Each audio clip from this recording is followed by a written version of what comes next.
वृंदावन में हरिलाल की जय हो। अब जब सारी व्यवस्था हो गई, भोग अर्पण करने लगे, तो जब देखिए कोई यज्ञ कार्य होता है ना, तो उसमें कुछ ना कुछ व्यवधान होता है। अब व्यवधान कैसे होता है कि जब भोग अर्पण करने लगे तभी खूब जोरों से बारिश होने लगी। अब जब बारिश होने लगी तो सारे लोग जो है इधर से उधर भगदड़ मच गई। एक पहाड़ दिखा, गोविंद ने अपने सखाओं को बुलाया कि चलो उस पहाड़ के नीचे जो है छुप जाते हैं। अब जब पहाड़ के अंदर गए उस गुफा में सभी गोकुलवासी, तो पहाड़ का जो बाढ़ था वो धीरे धीरे घटने लगा। लेकिन इतना तेज वेग से वर्षा होने लगी, तूफान आ गया कि वह पहाड़ खंड खंड होकर के टूटने लगा और जो बचा हुआ हिस्सा था वो सब नीचे की तरफ आने लगा।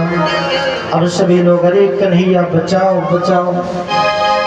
कन्हैया ने जो है तुरंत, अब ग्वाल के पास अगर लाठी ना हो तो क्या मतलब ग्वाल का, इसलिए ग्वालों के पास कुछ रहे लाठी जरूर, क्योंकि वही उनका शास्त्र होता। अपने अपने लठ को तान लिया। अब इतना बड़ा पर्वत रुक गया, सब लोग बड़े प्रसन्न हो गए। मैं तो पर्वत उठा लिया। भगवान कहने लगे देखो जैसे लग रहा है कि पूरी ब्रह्मांड ही उठा करके रखे हैं। तब बड़े प्रसन्न हो रहे हैं। भगवान ने कहा कि ऐसा है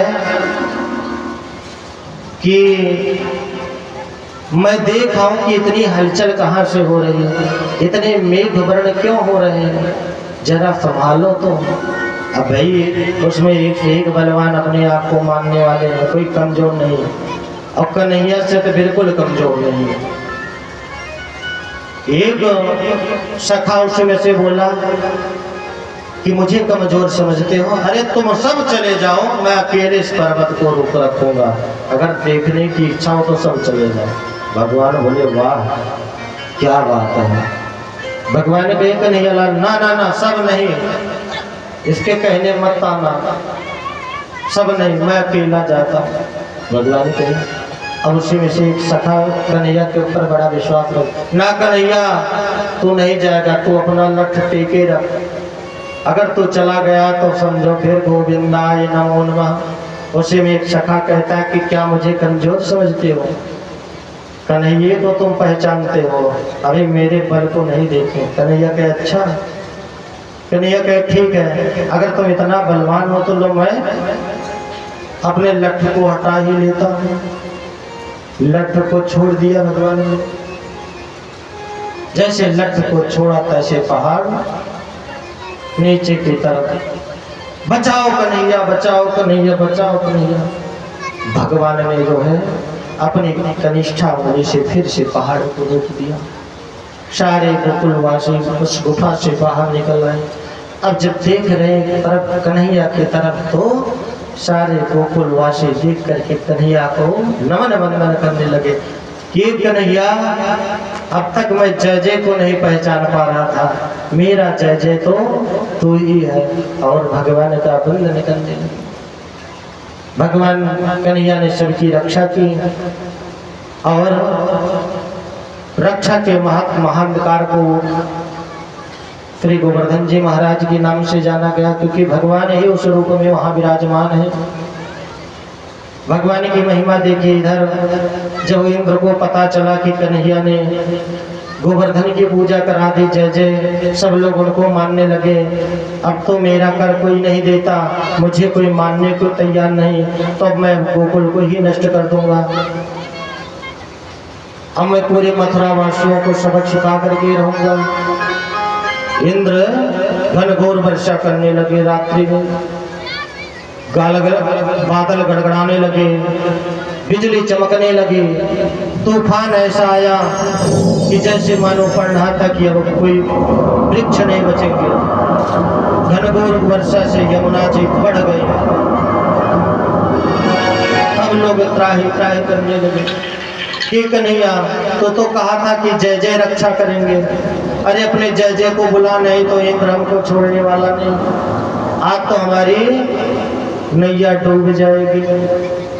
अब देखिए भगवान जो है लाज रखते हैं अपने भक्तों का। भगवान ने फिर कृपा की, इंद्र के घमंड को तोड़ा। सुखदेव जी महाराज परीक्षित से कहते हैं कि हे परीक्षित, यही नहीं, भगवान असुरों का उद्धार किए, मैया जसोदा और रोहिणी को अपना बाल रूप दिखा करके मोहित किए। आगे चल करके अब किसको मोहित करते हैं? कहते हैं गोपियों को। एक दिन की बातें हैं, शरद ऋतु में जब आकाश साफ हो गया, मेघों का निशान नहीं रहा, कृषक अपने खेतों में प्रसन्न होकर के काम करने लगे। पेड़ पौधे फल फूल से संपन्न हो गए। भगवान ने सोचा तो सब चकाचक चल रहा है, अब कुछ आगे का कार्य किया जाए।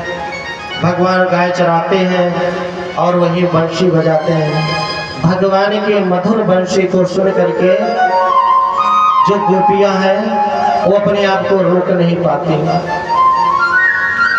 जैसे भगवान अपने बंशी को बजाते हैं, कोई गोपियां कहा जाता अगर घर में कोई कार्य कर रही हो, अगर बर्तन मांज रही हो तो बर्तन मांजना छोड़ देती हैं, अगर पकवान बना रही है तो पकवान बनाना छोड़ देती हैं, अगर कोई एक आंख में काजल लगाई है तो बंशी की आवाज सुन लेती है तो दूसरी आंख में काजल नहीं लगाती। मेरे कन्हैया के इतने मधुर बंशी है कि जैसे बंशी सुनती हैं तैसे सारी गोपियां पागल हो जाती हैं कन्हैया के मुंह में और अपने सारे घर के कार्य को छोड़ देती हैं और कन्हैया के पास चली जाती हैं। गोपियां भगवान की वही प्रेमिका है, यस्तोतम विष्णु पादुकम, जो विष्णु की पादुका को जो है रखवाली करती है वैकुंठ लोक में। आज वही गोपी है, यहाँ गोपी जो है सारे नंद बाबा के यहाँ जितनी गोपियां हैं भगवान के बंशी के धुन पर कोई नहीं रोकती। सारे कार्य को अगर कोई पिता मारता है तो मारे, कोई माता डांटती है तो डांटे, कोई बहन उलाढ़ना देती है तो दे, लेकिन बंशी की धुन पर अपने आप को रोक नहीं पाती। तो आइए हम लोग भी चलते हैं कि जहाँ गोपियाँ जा रही हैं भगवान कन्हैया के पास, और कन्हैया किस प्रकार से उन गोपियों को मनमोहित कर रहे हैं उस सुंदर छवि को देखते हुए। मीठे मीठे मेरे सांवरे की मुरली बाजे प्यारी, बंसी बाजे होकर श्याम की दीवानी राधा रानी नाचे। मीठे मीठे मेरे सांवरे की मुरली बाजे प्यारी, बंसी बाजे होकर श्याम की दीवानी राधा रानी नाचे, होकर श्याम की दीवानी राधा रानी नाचे।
खाले, देखो घूमर खाले, होकर श्याम की दीवानी राधा रानी नाचे, होकर श्याम की दीवानी राधा रानी नाचे।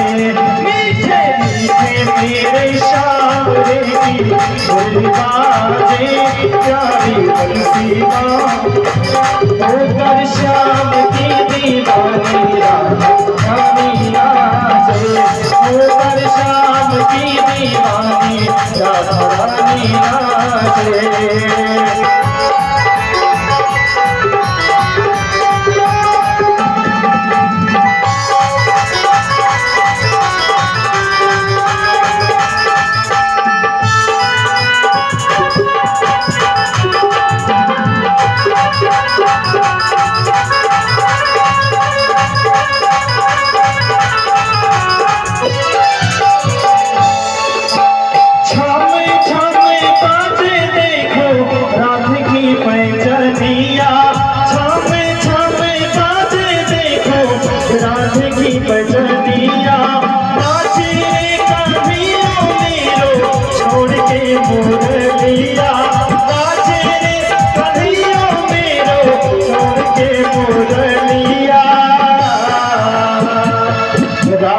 संग में मैं लड़ावे,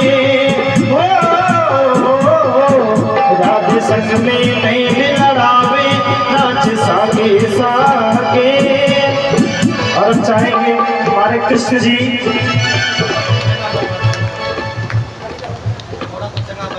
थोड़ा सा जगह आप लोग पीछे, थोड़ा सा पीछे हो जाए, क्योंकि हमारे कृष्ण भगवान और राधा जी बड़ा ही प्यारा नृत्य करेंगे हमारे आपके बीच में। थोड़ा थोड़ा सा जगह बना